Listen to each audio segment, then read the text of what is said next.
اور وہ اسٹیج پہ وہی ہوتے ہیں, وہی تقریریں کرتے ہیں. کارکن تو صرف تقریریں سننے کے لیے جاتے ہیں, اس لیے اس کی پارٹیسپیشن کم ہوتی جا رہی ہے. اس لیے کہ وہ تقریریں سننے کا عمل تو آپ جس طرح ہم کر رہے ہیں, یہ جو ہم کر رہے ہیں یہ تو اس طرح سن سکتا ہے. وہ تو جاتا یہ ہے کہ وہ کمیونیکیٹ کرتا ہے اپنی لیڈرشپ کے ساتھ. اگر وہ کمیونیکیشن ہو ہی نہیں رہی تو پھر اس کا وہ کسی کنونشن میں جانا یا کسی جلسے جلوس میں شریک ہونے کا کوئی اس کی وجہ نہیں بنتی. خیر اینی وے, بھٹو صاحب کی سیاست کا یہ ترا امتیاز تھا کہ وہ کارکن کی بات سنتے تھے اور اس کو اہمیت بھی دیتے تھے. کارکن مطمئن ہو کے نکلتا تھا. اگر فرض کر لیجئے آپ بھٹو صاحب سے اختلاف کر لیجئے تو لوگ کہتے ہیں بھٹو اختلاف برداشت نہیں کرتا تھا. یقیناً وہ شاید اوپر کی لیول پہ جہاں پہ فیوڈل, ہاں, لیکن کارکن کی حد تک بھٹو صاحب نہ صرف بات سنتے تھے بلکہ ان کو کنونس کرنے کی کوشش کرتے تھے. میں اور امراض احسن, میں واقعہ آگے جا کے آپ کو بتاؤں گا کہ وہ ہم نے کیا اختلاف کیا بھٹو صاحب سے. اس کے امان اللہ خان کو اس وقت اس کی سسپینڈ کی گئی تھی ممبرشپ, تو ہم نے بھٹو صاحب کو لیٹر لکھا. بھٹو صاحب اور ہم اس وقت کالج کے اسٹوڈنٹ تھے, لیکن اس کے باوجود بھٹو صاحب نے ہمیں بلا کے کنونس کیا اور ہم سے ہمارے وہ جو کہہ لیجیے استعفے تھے پھڑوائے. پھاڑنے کے بعد انہوں نے کہا کہ دیکھو یہ پارٹی کی ڈسپلن کی بہت ضروری ہے کہ اگر آپ پارٹی کے اندر اختلاف کر سکتے ہو لیکن پارٹی کے باہر آپ جا کے پارٹی پہ تنقید کرو گے تو اس طرح پارٹی پھر جو ہے وہ قائم نہیں رہ سکتی, لیڈرشپ کا وہ رول نہیں رہ جاتا. اور وہ کنونس کیا کرتے تھے. اسی طرح مطلب آپ یہ تو خیر قدرت کی طرف سے دی ہوئی بات تھی کہ خداداد صلاحیت تھی ان کی کہ فوٹو میموری تھی ان کی. اگر وہ ایک آدمی کو ملے ہیں اور اس کے ساتھ 5 منٹ کی ان کی ملاقات ہے تو وہ اس کا نام بھی انہیں یاد ہے اور ان کی شکل بھی اسے یاد ہے.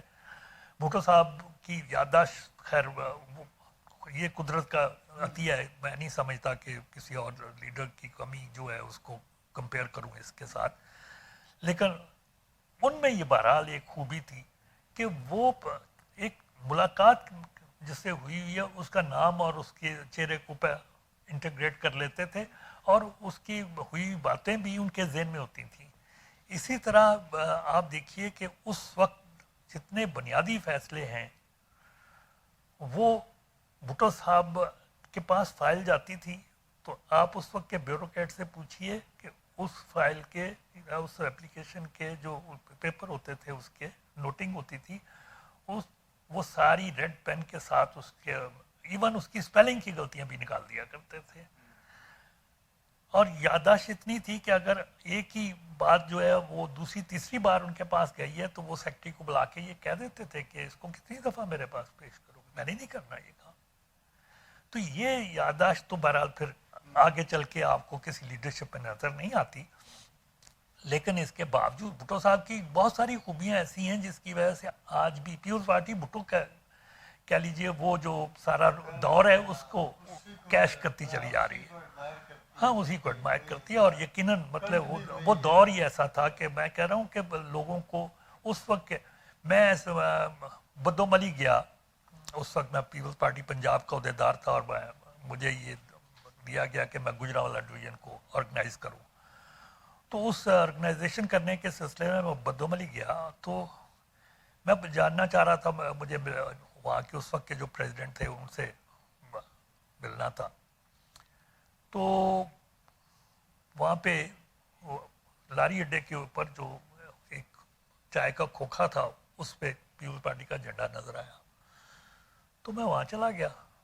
تو ان سے میں نے جا کے اپنا تعارف کروایا تو بڑا خوش ہوا اور اس نے مطلب مجھے ضد کی کہ میں اس کے پاس چائے پیوں اور پھر وہ مجھے لے چلتا ہے ان کے جو پریزیڈنٹ تھا اس کے پاس. تو جو چائے آئی تو جو چائے کا کپ تھا سارے اس کے کنارے جو ہیں وہ ٹوٹے ہوئے تھے.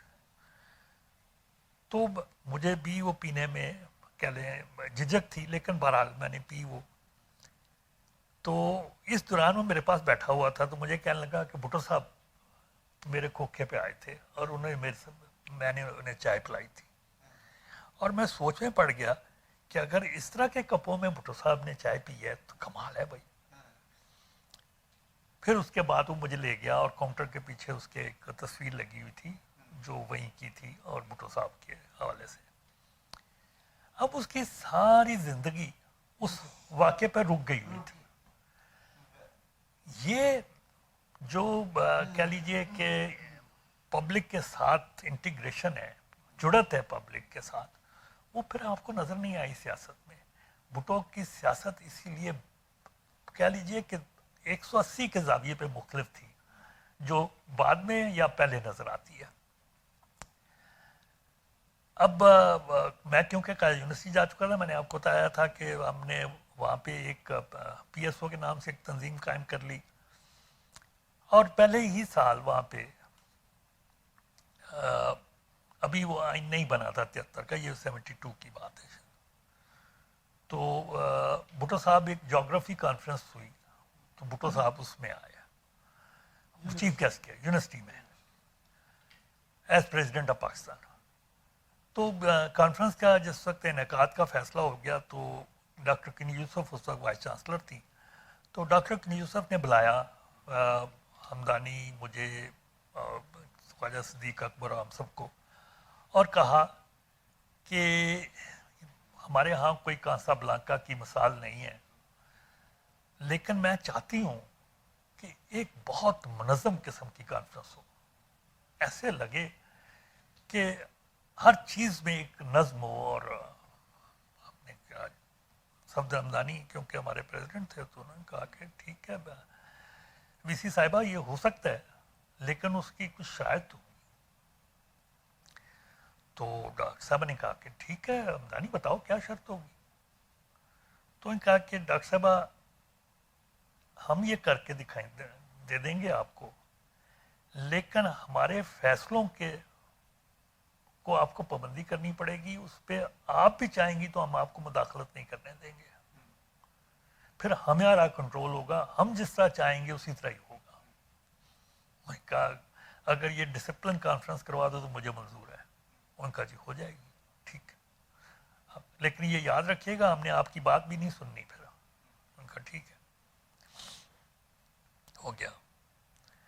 تو کارڈ جو بھیجے گئے اس پہ باقاعدہ لکھا گیا کہ ہر پارٹیسپینٹ جو آئے گا, جو شریک ہوگا کانفرنس میں, اسے وہ کارڈ ساتھ لانا ہے اور اس کی وہاں پہ اس کی سیٹنگ کے لیے اس کارڈ کی وہ کارڈ اس کو دکھانا پڑے گا. کارڈ تقسیم ہو گئے, اسکیجول بن گیا, بھٹو صاحب مہمان خصوصی تھے اور ساری تیاری ہو گئی. تو ہوا یہ کہ اب ہم نے اس کا بیٹھ کے جو اس کی ترتیب دی, یونیورسٹی کے ایڈمن بلاک کے سامنے ایک بڑا کیا اس وقت کی کنوپی لگائی گئی اور شامیانہ لگا, اور اس کے اندر مختلف کہہ لیجیے کہ انکلوجر بنائے گئے جس میں سے کچھ ڈپلومیٹس کا تھا, استاد ٹیچرز کا تھا, اسکالرس کا تھا, اسٹوڈنٹس کا تھا, میڈیا کا تھا. اس طرح سارے مختلف انکلوجر بنا دیے گئے اور ہر انکلوجر پہ ایک انچارج مقرر کیا گیا اور اس کے نیچے 5-5, 10-10 والنٹیئرز دے دیے گئے آرگنائز کرنے کے لیے اور اس کو ڈسپلن میں رکھنے کے لیے. تو اس پنڈال سے جو سڑک تھی مین یونیورسٹی کی جو انٹر ہوتے تھے, اس کا فاصلہ کوئی ہوگا 500 گز ہوگا. تو ریڈ کارپیٹ اس پہ بچھایا گیا اور ہر 10 قدم کے فاصلے پہ ایک فیمیل اسٹوڈنٹ کو کھڑا کیا گیا. ایک لڑکی وہاں کھڑی ہونا اور اس اور جو مین سڑک پہ جا کے جو لڑکی کھڑی تھی وہ اس کا نام زیادہ پوار تھا, اور جس وقت کوئی اترتا تھا تو زیادہ جاتی تھی ان کے پاس اور جا کے پوچھتی تھی کہ آپ کون ہیں, اور اس کا کارڈ لیتی تھی اور وہ کارڈ لے کے 10 قدم آگے آ کے دوسری لڑکی کے حوالے کرتی تھی اور بتاتی تھی اس کو کہ یہ مسٹر فلاں ہیں, ڈپلومیٹ ہیں,